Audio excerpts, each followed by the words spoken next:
അച്ഛൻ ഇനി അധികം നാളൊന്നും ഇല്ല. ഇതാ അച്ഛാ മുദ്രപത്രം. പെട്ടെന്നല്ല എന്റെ പേരിൽ എഴുതി തന്നോളൂ. ഞാൻ ഒന്ന് തീർന്നോട്ടടാ. ധൃതി കൂട്ടുന്നില്ല.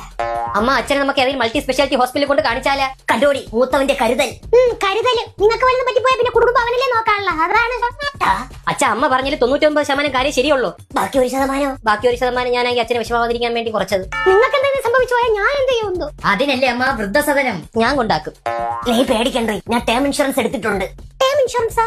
ഇനി ഞാൻ എത്ര നാളുണ്ടാവും എനിക്ക് അറിഞ്ഞൂടല്ല. ടേം ഇൻഷുറൻസ് എടുത്തത് കാരണം നിങ്ങളെല്ലാം ഫിനാൻഷ്യലി സെക്യൂർ ആയിരിക്കും. അച്ഛാ അത് എക്സ്പെൻസീവ് അല്ലേ?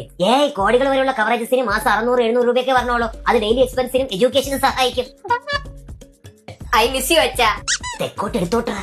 ഞാൻ എന്തായാലും ഒരെണ്ണം എടുക്കാൻ പോണു. Life is unpredictable. നിന്റെയൊക്കെ കയ്യിലിരിപ്പിനെ ഒന്ന് എടുക്കണം.